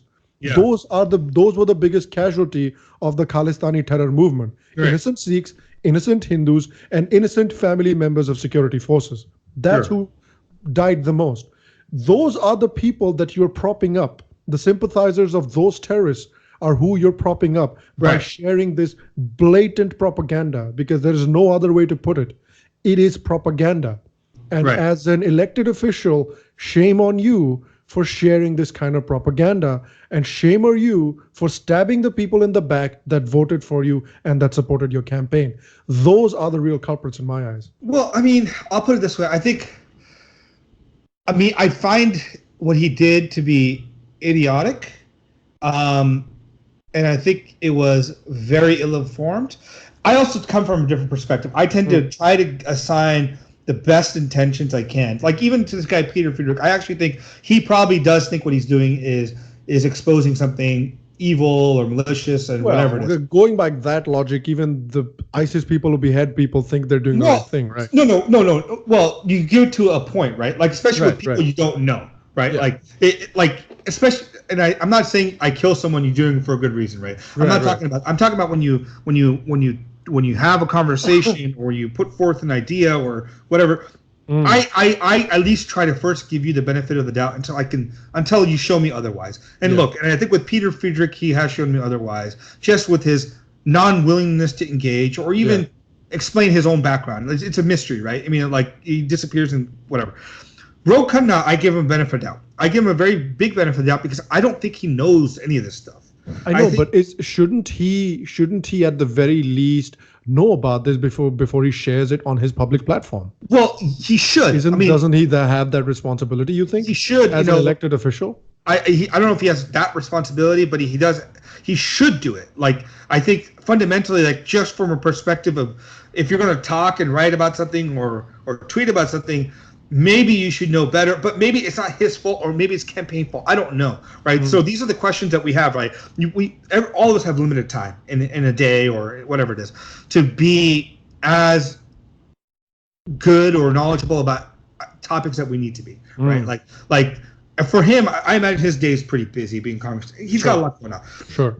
And on top of it, liberal Indians in America tend also not to read anything much about India outside of what they read in CNN, C-SPAN, not C-SPAN, but MSNBC, whatever, right? They're not people that have spent a lot of, or maybe they read like, Jhumpa Lahiri and, Agati Roy and those novels. But they don't really have a sense of reading things like about RSS or BJP or Congress Party or this or that. They don't know India as India. They know it as India is a place where my parents came from. Let me talk about my experience as being a second generation or first generation Indian from India. I mean, they have these things, right? Not like so much of understanding it. So their understanding of India many times is from their time they went to spend a few months here and there in India, right, with their family and what they're taught here in this country. And then they're liberalized and they read the stuff online.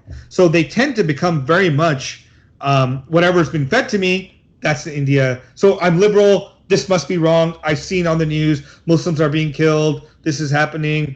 The people in India are killing human beings over cows. Blah blah blah blah. They see this stuff, and they're like, oh, it must be the case that this is true, right? I understand that logic. I understand why you got there. Now it behooves him to have done better. Yeah, but at the very least, it's deeply irresponsible. Yes, 100%. I think it's deeply irresponsible, and I think especially when these people, you put yourself out there as being this great Indian Hindu. I mean, I don't know actually if he said anything about Hinduism. I don't think he does. Yeah. So I'll put that aside. This Indianness. Maybe you should know about the India that you want to engage with or talk about. Just a little. right? Like I get he's a Yale trained lawyer and all that stuff, but I'll say frankly, many lawyers I know are just fucking like they're really good at being a lawyer and really shitty at things, right? Like most people are. Yeah, and it's the same thing with, again, Bernie. I mean, that's something that really soured me on the Democrats when somebody like Bernie comes out to an Islamic students conference and he says that there's like bodies of dead people piling up outside of hospitals in Kashmir, which is a blatant lie. It is a blatant lie. The government, the administrative division of the hospitals are putting out regular updates that everything is fine. We have all the medicine we need. We have all the stuff we need. Nobody is dying. We're taking care of people. These are how many people came in today for these problems, and we've taken care of all of these people. So all of the reports that you're showing us about people dying in hospitals, bodies of dead people piling up in the hospitals, all of these are patently untrue. Hear it from the horse's mouth. So despite that, when you completely ignore the hospitals and the information that they're putting out, and you're going to an ISNACON conference on a global stage and you're saying, Kashmir, the Indian government is murdering innocent Kashmiris in these hospitals, you're doing something, you're doing something again, which is at minimum incredibly irresponsible. I agree with you. And it's going to, in a country like America, it is going to create, it has the potential to create a significant amount of hostility towards Indian Americans. Yeah.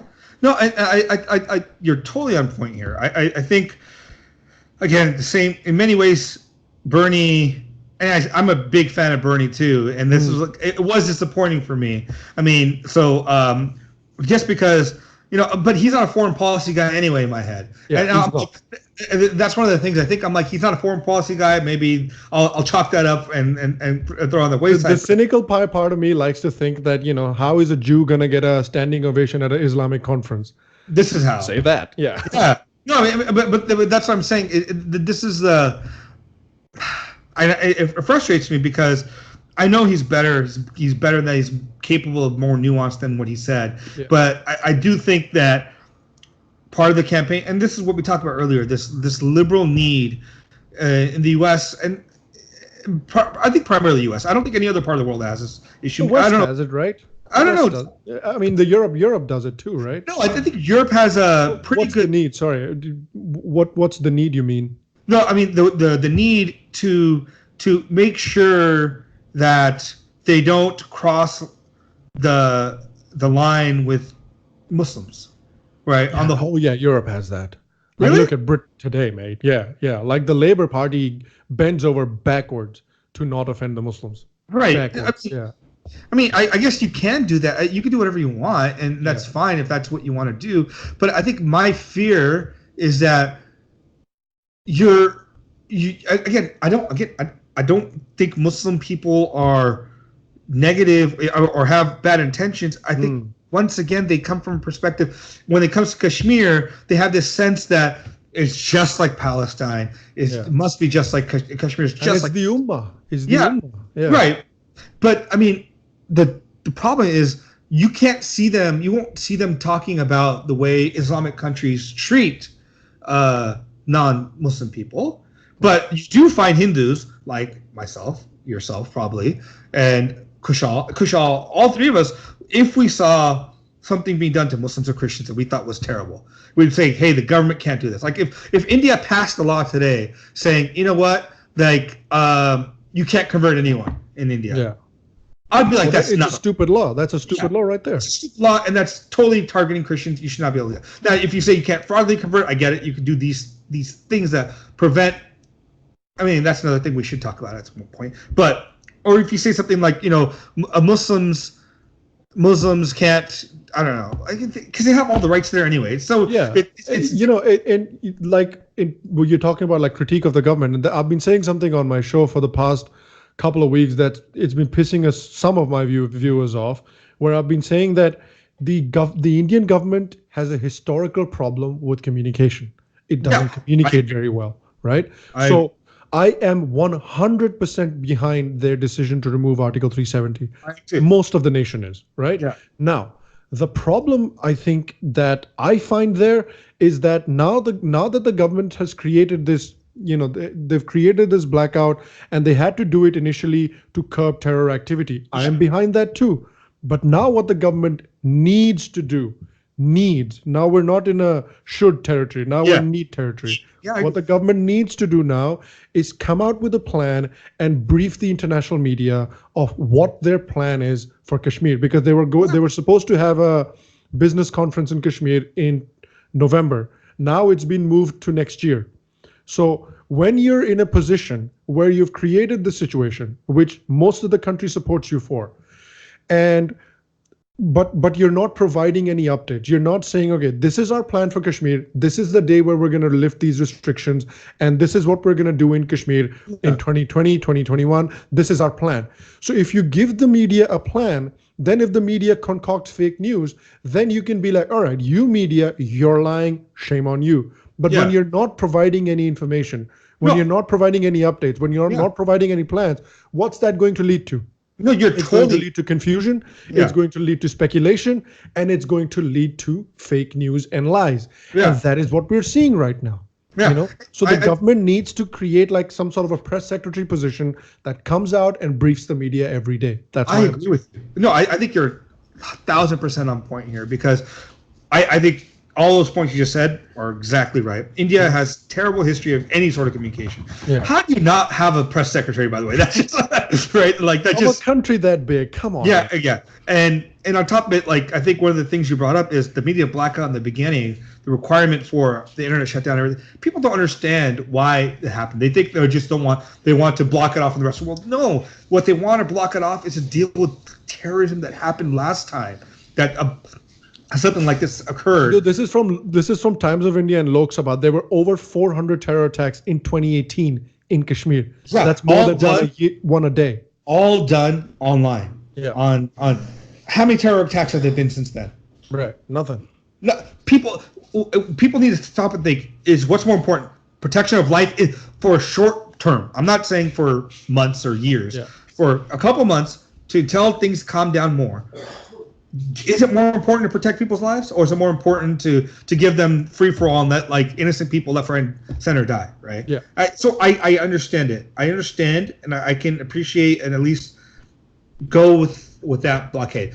I don't generally support any sort of blockage on free speech or the ability for people to communicate. I would not support it normally, but I understand this particular situation. If they, given the nature of violence that occurs in that region, right? It makes sense. Now, Indian government could have conveyed that better, much better. They could have, their press secretary could be like, look, these things happen over these years. This is what happened. We know that all this stuff happens because it comes via the internet and communication. We want to shut it down for X amount of time. They could have given a timeline, 60 days. Yeah. Letters can still go out. They can, whatever, like, we'll take it back to what it was 30 years ago when it was way tougher for people to commit terror attacks by letters, right? Yeah. Let's still, that way you send a message out where we actually have good faith. We're good faith trying to resolve this, fix this problem, right? And they don't even explain the full reasons of why they did what they did. Like I have heard very few media outlets, if at all, even mention Article 370 and what it was all about. Right. All I hear is stripped Kashmir of autonomy. Kashmir of that's all I hear. Yeah. Right. And look, I totally get it. There is a group of people there that feel that they had the right to autonomy and they had a right to at least some level of decision making. And I get it. Now, people can feel certain things. The question is, and I'm not an Indian lawyer, so I mean, you spoke to, I think, Abhijit Iyer and a few other guys about the legal process and how they effectuated 370 and how it was totally democratically done and legal and so on, right? So I trust that opinion. I don't really care to look into that that deeply, right? I can look at it very superficially and understand it, yeah. But I do think India and much of the people that speak for India, and this is why you and Krishna all do a great job of this, is you guys actually start laying out the reasons of why they're doing it, looking through the history and the background and everything that's going on historically in that region. India needs to pick that up better. I mean, for God's sake, if Trump can even like deal. Imagine if Trump didn't have a press secretary. Yeah. Like it would be bedlam. It would be, and Modi doesn't even say anything. Like he just keeps. But the problem is also Modi is not someone that tends to delegate, and I think one of your guests before mentioned this. I think Abhijit said it. Yeah, and you could see it, right? There's this he, and I think rightfully so. Indian probably government for a long time is super corrupt and super ineffectual and heavily bureaucratic, and it would take forever to get anything done. Yeah. Like if this was a delegated person to get 370 done or any of these other things done, it would never happen, and it'd be stuck somewhere, right? At least you can appreciate the quickness in these things happening. Now, delegation for a country of 1.3 billion is very, very important. Yeah, and that's what needs to be dealt with. So you also talked about the recently, and I thought it was interesting, the Young Turks. Yeah. You want to talk about that real quick? Because I think that was really... it was, man, it was funny because the Young Turks, their whole premise when they started out as a channel was that we're here to speak truth to power. We're here to speak to the establishment and, point the problems when the establishment does something wrong. And we'll speak for those that don't have a voice and all of that good stuff. But now essentially what the Young Turks are doing is shilling for the establishment Democratic candidates. Like they've become what they set out to fight. Right. That's who they have become. Because and you might think that this is a very that's a very emotionally charged claim. What proof do you have? Look at the video that they made about Tulsi Gabbard. Like it is insanity that an organization that is that well funded and has that many subscribers could not or did not do proper research, because it is just full of lie after lie. It's not even like, okay, they misconstrued that fact. Like they reported the fact, but they misconstrued it. It's not even that. They just leave out fat pieces of information. What's that? What do they do exactly? That was... So what they were saying with the premise of the video is that Tulsi is a far-right Hindu nationalist because she has connections with the far-right Hindu nationalist party of BJP and RSS. Like Pieter Friedman. Yeah, essentially that claim. And so to answer the question, why are they far-right? TYT said that, well, Modi carried out the 2002 Gujarat massacre. Yeah. And he dehumanizes Muslims in India on a consistent basis, and that's who Tulsi Gabbard supports. So Tulsi is also a far-right nationalist. Now, if you look at the first claim that Modi carried out the 2002 riots, that was the charge that was leveled on him. But the Supreme Court of India and various special investigative teams that were set up by the Congress party. Remember, the Congress party is the rival party of Modi. Congress hates Modi. So they set up special investigative teams. Yeah. And those special investigative teams exonerated Modi. And the Supreme Court of India exonerated Modi. And just on this point, what are you basing that claim on? And just on this point, and then we'll get back, is they did this during the time where BJP had no freaking power, right? So let's put this in the context of that, right? Like you said, Congress-run investigations, BJP had no power. And they couldn't find anything. Look, the entire fucking riot, both sides, was ridiculous, right? Yeah. Like the Hindus' reaction to the burning of the train, terrible. But the Muslims that burnt that train, terrible too, right? This is not a situation. She doesn't even. You know what she calls that? Like you said, Muslims burning that train. Yeah. She called it in the video. The Young Turks call it. They call it a tragic train fire. Yeah, that's what they called it. No, it wasn't a train. No. Like it's like saying 9/11 was a building fire. That's exactly what it is. Yeah. No, that's right. Or like the time when the Red Fort was attacked. Oh, that was a malfunction at the Red Fort. Yeah, exactly. It's like saying that the Paris attacks was like a gun malfunction. No, it wasn't. This is look. Again, I hate I have to keep reiterating this. This is not a statement about all Muslims. Yeah. It's a group of Muslims that did that, and a group of Hindus that responded in heinous ways too. And then what happens is more Hindus got involved in tribal frenzy and started killing and doing crazy nonsense. And the only thing I think Modi, and the problem is, people don't get, India has a terrible law and order problem. Their police are very ineffectual. If you look at a police guy, he's a fat slob. Most of them are, right? It's not because that they want to be that way. They're not given training, they're not given equipment, they're not given proper anything, right? It's really many times policemen bring their own things to do police work. Gujarat was the same. It was just Modi knew at that time. Maybe he knew, or maybe I don't know. Let me put that out of the way. That one should know that they probably nothing could have been done to control that, outside of attacking people. Yeah, and so essentially what happened was that they didn't find anything, and he was exonerated. And despite that, so Young Turks share a video from 2005, which is a New York Times headline, which basically says that the train fire was an accident. That was according to the Banerjee panel, which was set up by the Congress Party on a fact-finding mission, and they found that the train fire was not caused by Muslims. It was a accidental fire. But then when the Gujarat High Court looked at that panel, then they said that this panel has malified intentions, and its findings are completely unconstitutional. So please disregard the findings of the Banerjee panel, but the Young Turks do not mention that. Right. So the Young Turks are leaving out very, very key pieces of information to paint a very particular kind of picture. Right. They're clearly trying to portray Tulsi Gabbard as this crazy Muslim-hating, right-wing, far-right Hindutva crazy person, right, by leaving out very important pieces of information. And so they were at the end. I remember the lady was saying that bigots are gonna Anna, the bigots are gonna watch this video and they're gonna be like, oh, you're just trying to smear her. Do you know the literal definition of smear is to lie about someone in order to destroy their credibility? That is the literal definition of a smear. And that's exactly what you're doing. What else do we call it? Right.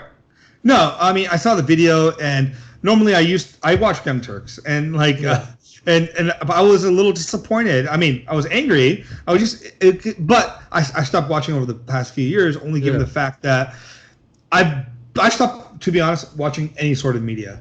I like probably a smart decision. And I read articles here and there from sources I like, and from a variety of different sources, because I'm utterly convinced now that media is not about presenting anything with even the veneer of objectivity. It is now about putting forth a position that you inherently support. Like, for example, Young Turks. The reason they put out a video like that is because they're super left now, right? I mean, they're not willing to be critical about their own internal policies or politics or whatever. It's not a news channel. It's a media house, and I think we've lost news channels, and they've all become media conglomerate companies. And I know sometimes I look about what we're doing, and I think we are reacting to that, trying to put in another voice. But I hope over time that once we build up enough, whether you, myself, or all of us do it, we get to a point where we don't have to just be Hindu view, or give you, where you can be balanced about it and actually bring in a lot more nuance. And I think we do it because we do long form conversations, but we're also trying to bring out a point that's never brought out in public in the other way. So we spend a lot more time talking about the point that maybe would temper the way other people think about it.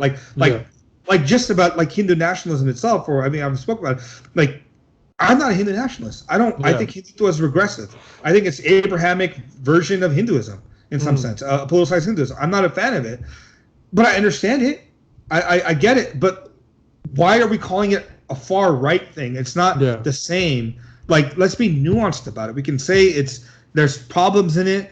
Yeah, it doesn't treat Muslims, Christians, or non-Hindus anyway the same level that any other nationalism treats other people in their country. That's the thing. Like, if you just look, if a British guy comes to you and say that I would like to keep my British culture alive in Britain, Would you Yeah. call him a far-right nationalist? No. No. But if he says that I want to keep my British culture alive in Britain and kick out these Muslims, then Yeah. he's a far-right nationalist. Yes. There's a difference, right? Right. And Indian nationalism doesn't say anything about kicking anybody out. Exactly. Right. So I don't agree with the idea of this in some sense, but I don't think you can compare Hindu nationalism with Western nationalism. And I think, and we have to be nuanced. We have to look deeply at things. We have to understand the ground realities of whatever's happening in India. Like, stop blaming constantly that every attack in India is politically motivated. Half the time, it is a law and order problem. People don't. There's no, and you're talking about 1.3 billion people that have tribal, caste, religious, ethnic, linguistic identities, and they get very passionate about it, right? This is not like in America where it's just one or maybe 2 or 3 max identities. This is multiple identities, and people are so attached to them, and they're so cut to the core. India is, in some ways, a tribal place. Yeah. Yeah, we're all tribal. Like, imagine if these Antifa people were just walking around, getting into these scuffles with people, and there was no police presence there. Like, innocent people would die all the time. I agree. All the time. But it's just that the United States has figured out its law and order situation. Yeah. Like, the police are on point. So less people die in these stupid clashes. Whereas in India, you have like some people, the number of policemen per capita in India is just ridiculously low. So something happens, even if it's non-religiously motivated, something goes down. Police takes half an hour to get there. By that time, somebody's died. Right. There was this huge hullabaloo in India over this case, I remember, where they said that these evil Hindus lynched this Muslim man to death. And when the court actually did an inquiry into it, it turned out that 2 people just got into a fight over a train seat. Right. And the one guy threw the other guy out of a train, and the other guy died.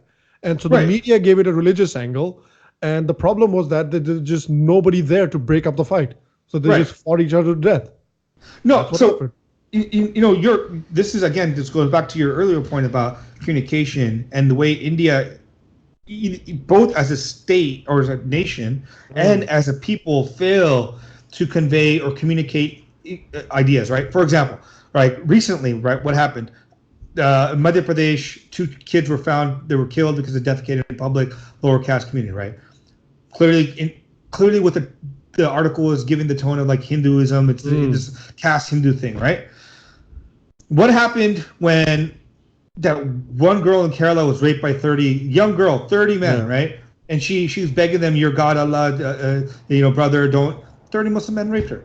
Did that go to the news? And so what I'm not saying is, what I'm not trying to say is we only need to give bad Muslim stuff there.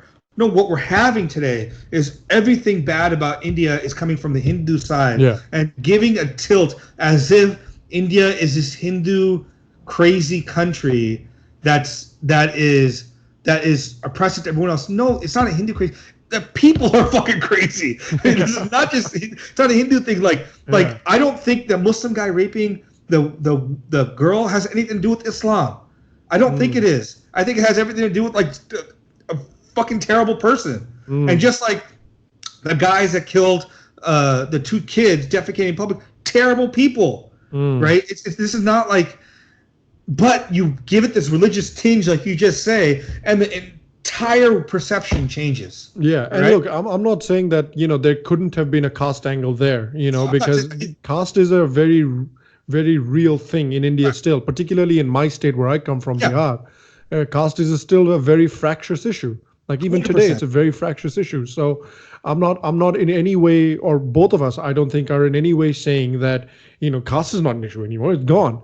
No. I think we've made a ton of progress on the caste issue. I think we're 50% of the way through, but we still have 50% of the way to traverse. Yeah. So it's not like it's not an issue, but every time something happens, the first claim the media makes before even any investigation has been done, immediately it's like Hindu violence on Muslims, you know, even if there's no religious angle, nothing. That's the first headline that comes out. Just happens to be. What are you trying to do here, media? Yeah. What are you trying to do?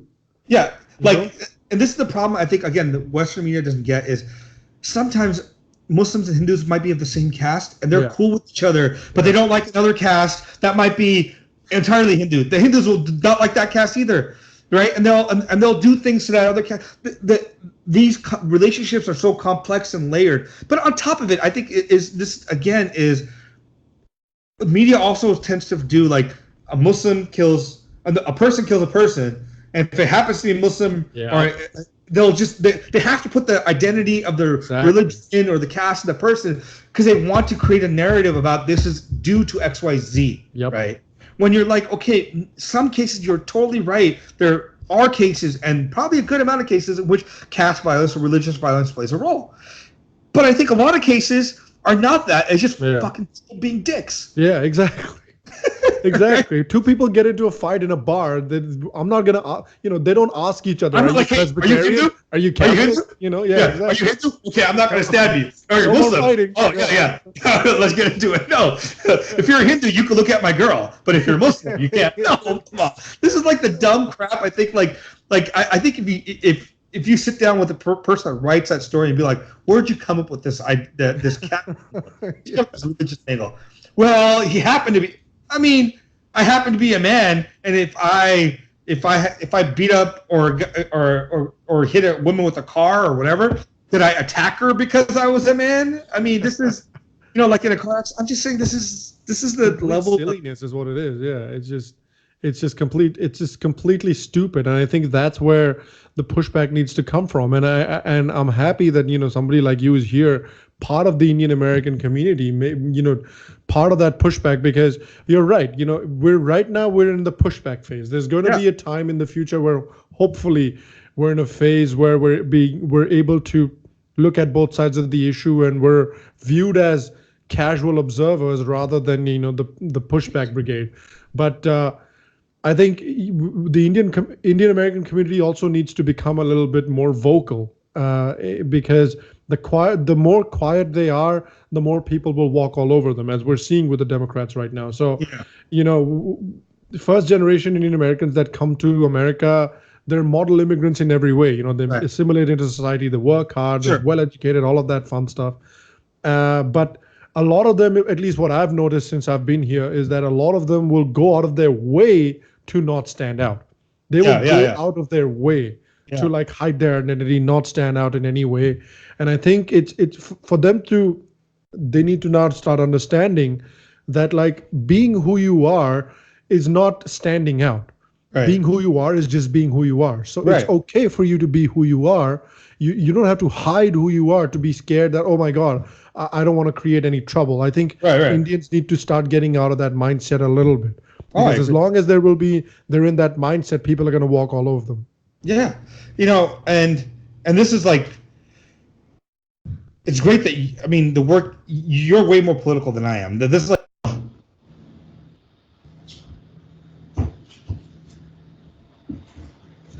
where did we leave off?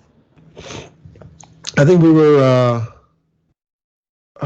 where were we? I feel like we were talking about, Indian Americans asserting themselves a little more. Okay. You're talking about how they're like the minority in the back, and yeah. And so, I think with the money that they have, with the resources that they have, and with the kind of the prestige that they have in a way as well, because there's not a lot negative that you can say about the Indian American population in the United States. What are you gonna say? They're too rich. They're too well educated. What are you gonna do? I guess you can. if you're a Bernie guy, you say that, right? Yeah. I am a Bernie guy. More. They're not spreading the wealth around. Look, I think the next few years, hopefully, the Indian American community will start asserting themselves.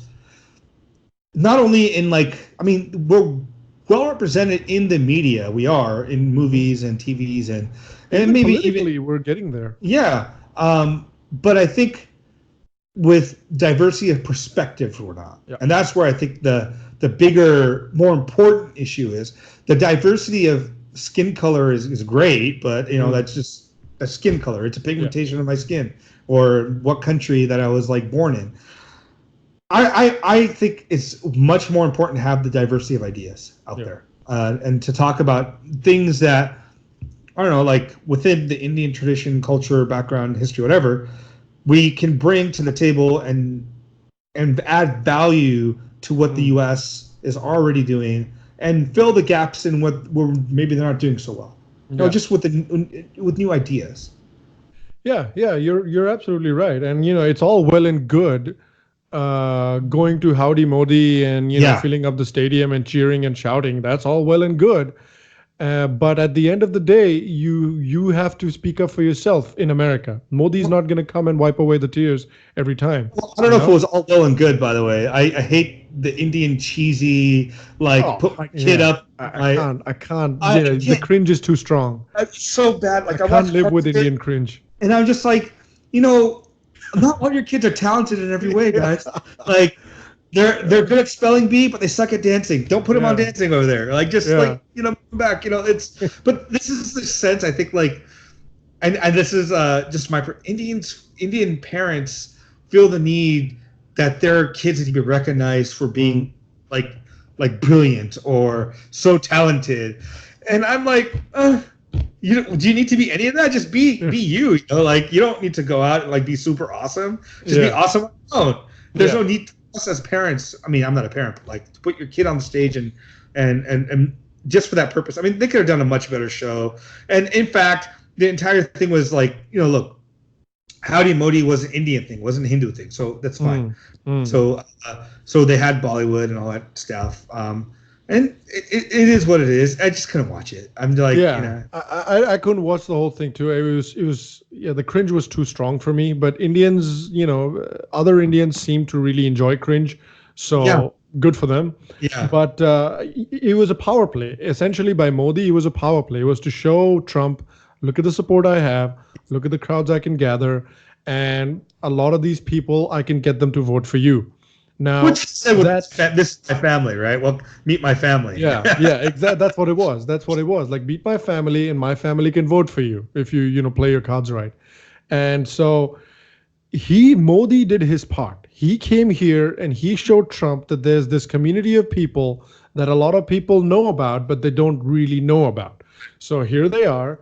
And, if you play your cards right, this community will vote for you. Now, what the Democrats are doing right now, at the very least, what the Democrats are doing is they're going out of their way to alienate the Indian American community. They're going out of their way, I would say, right now, in this moment in time. They're going out of their way to...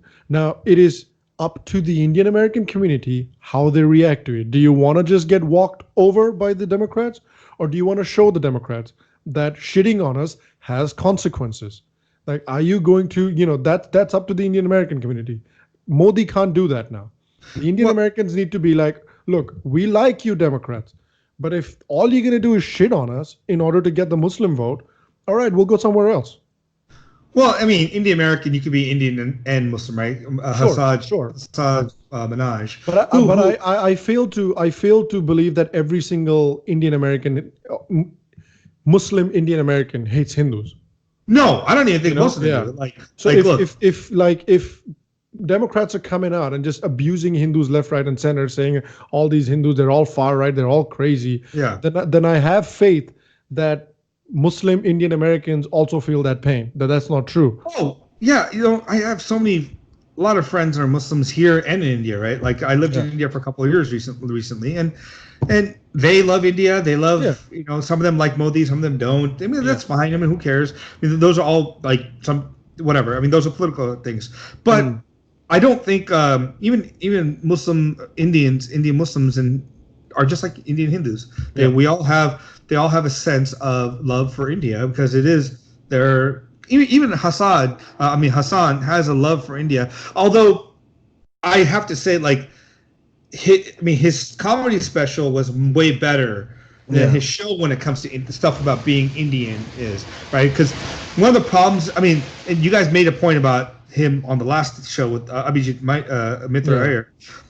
Hassan's entire show is about shitting on things, right? And so there's not anything he talks about in a positive way. Right? Well, I don't know. It is strange because like he talks about like other communities in a very positive way. Like he talks about like Latinos and like No, he doesn't have a black show about community it. He doesn't do an it's like episode I know about it. in like a but the show's called the Patriot Act. The show's not called the Indian Act, or you know what I mean?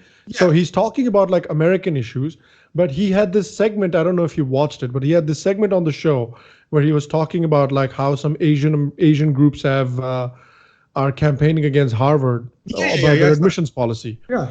And one of the last lines in that segment was something that really stuck with me. He said that if you're an Asian and if you do not stand aside to let the Mexicans and the and the black people of this country get into Harvard, then you're a bad Asian. And I'm like, how dare you, man? Like, I'm not in Harvard. I don't have the brains to get into Harvard, but a lot of Asians do. Yeah. And they work their absolute asses off to get into Harvard. It's not a joke for an Asian to get it. It's not like a Harvard is born and is like, oh, I'm just going to go get into Harvard. Right. You have to study your absolute tits off to get into Harvard. Yeah. So these Asian Americans work hard, get into Harvard, and then who the hell gives you the authority to tell them to step aside? Otherwise, they're a bad Asian. Right. No, he doesn't have that authority. Like, I mean, no one should tell.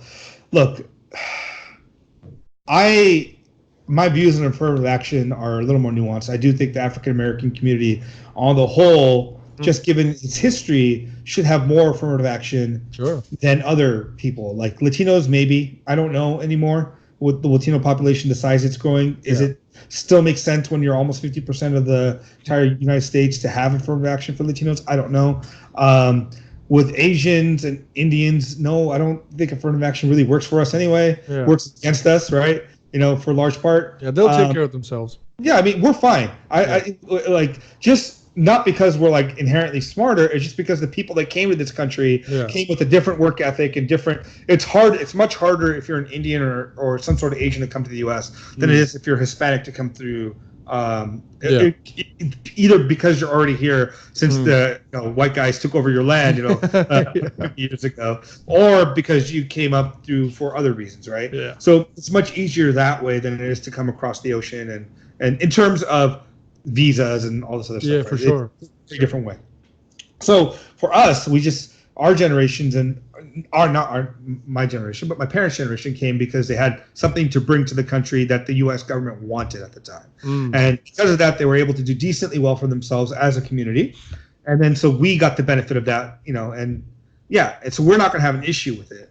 Maybe in like 50 years we would, because naturally there'll be a few of us are more wealthy and others that won't be, and then there'll be issues there. But I think you're right. I think for me, only legitimate basis for any sort of affirmative action is poverty, and I think for a little while longer, not forever, affirmative action for African American people. Yeah.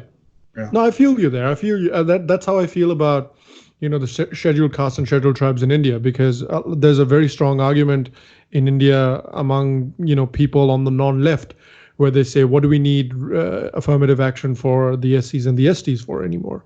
And I think if you go outside into the country, if you travel around in India, there are still places, and again, we've made a ton of progress, but there are still places where those people are not treated fairly.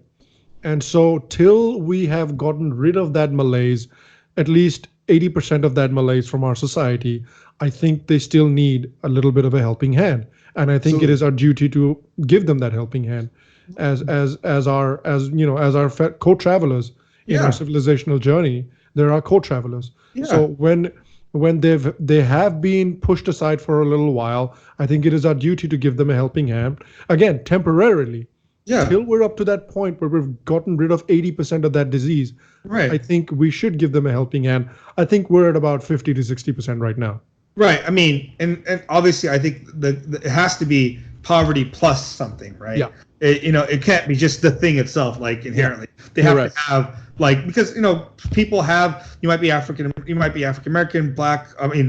White, whatever, and have money. Money is a power. Like your kids are more likely to have gone to better schools, more opportunities, and this is really about giving opportunities to people that would not historically have those opportunities. Right? Yeah, you're right. Yeah. So that's how we have to address it. So I think that's a fair point. I think it's a great conversation, Sham. I really appreciate you taking the time out, and we should do this more and maybe try to get for sure, man. Kushal involved and have like a three-way. With Yeah, we had three of us. We can go for ages.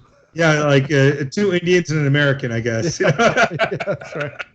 And then, yeah, it'd be great. Thanks for jumping on. Is there anything else you think we should talk about, or we have something else to say for next time? Yeah, no, yeah, we can save it for next time. I just wanted to thank you for having me on, man. This was a lot of fun. Yeah, I love it. All right, excellent, Sham. Well, thank you for your time, and we'll link up again soon. Sure. And we have some ideas to do some other stuff too. We can do together too. Yeah, I'd love that. Awesome, man. Take care, dude. Have a great day. All right, man. Thank you. You as well. Good chat.